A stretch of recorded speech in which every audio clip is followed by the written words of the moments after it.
This month, the men of our church began a monthly prayer meeting, and as we did so, we looked to 1 Timothy chapter 2, verses 1 through 8 for guidance and encouragement. And in this passage, we learned three answers to important questions about prayer, particularly for men. First of all is the answer to the question, who? And verse 8 says, I desire, therefore, that the men pray everywhere. Now, the word for men here can refer to a generic gathering of both males and females, but it's clear from the immediate and broader context that the word is specifically referring to males in this instance. Why would Paul be specific about men gathering to pray? Well, perhaps because men can be tempted to be sort of fix-it types. I have the intellect and the strength and the skills to accomplish much, and so why pray? Well, because real leaders recognize their own inadequacy. Real leaders say that without Christ, I can do nothing. And so real leaders desire to come and pray for those whom they couldn't possibly help without the assistance of God. So men are called to pray. Second question is how? How should people pray? And specifically, how should men gather in prayer? And first of all, we're to pray confidently. Paul says, praying in verse 8, without doubting. The word here can also be translated as disputing.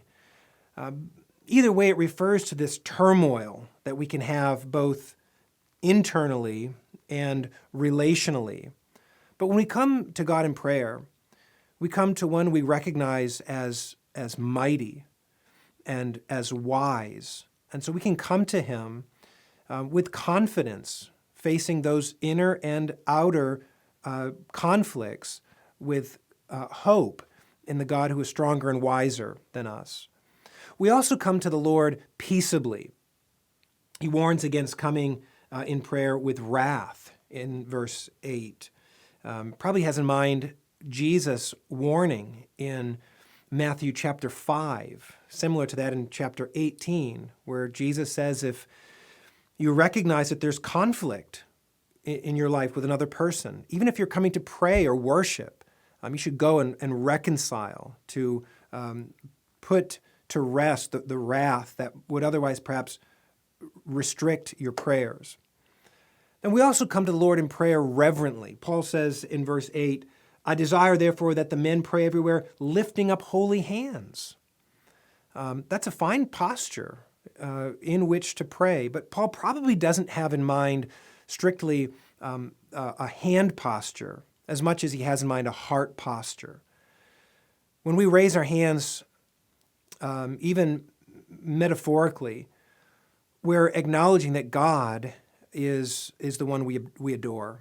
We're reaching out to him in a way that says, Lord, you are worthy of all of my praise, all of my service. And so we come to the Lord in prayer with reverence. Fourth, we come to the Lord in prayer thankfully. He says in verse 1, giving of thanks be made for all men. It's very important. When we come together in prayer, we sometimes focus on the negative, all of the things that are wrong with our bodies, with culture, with the church, or with our families. And of course, we should bring those things to the Lord. The Lord is able to carry for us the things that we can't carry ourselves. But when we come to the Lord with thanks, we're actually acknowledging that God has answered prayers in the past. And we're noticing all of the things that are good in the world that he has made and is redeeming. And that encourages us for those hard petitions that we do have to make. And then this passage answers questions about the what. What is it that we're to pray? Who are we to pray for?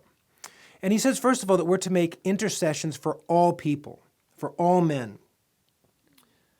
We see that in verse 1. Intercessions and thanksgivings be made for all men. This is important because our prayers can sometimes become parochial, concerned only for the people within our tribe or locality. But God loves the world. John 3:16 says. And we too should be praying for the world that is much broader than our local circles. Second, we're to be praying not only for all people, but specifically for kings and all those who are in authority over us, verse 2 says. God has established these authorities for the purpose of bringing order and productivity and decency and a clear pathway for the preaching of the gospel. And so we should thank God for authorities. We should also pray for their help, for wisdom, for good decisions, for good counsel and advice, and pray that the Lord would justly admonish those who are obstinately refusing his will. So we're to pray for authorities. And more specifically, we're to pray that believers might lead a quiet and peaceable life in all godliness and reverence. That is, that in the world in which so much is wrong, we would make a difference by living as redeemed, restored people. And then finally, we're to pray for the conversions of people. He says in verse 4 that it is God's will that all kinds of people would be saved, who desires all men to be saved, verse 4, and to come to the knowledge of the truth. We should be praying for conversions. Yes, we should pray for the physical problems of our friends and family members, but we're also to pray for the spiritual problems of those who do not know the Lord. That's the Lord's will. It should be ours as well. And so, men, pray alone, pray with your family, and gather together with other men to pray as men, as leaders who recognize their dependency upon the Lord, for this is the will of God for you.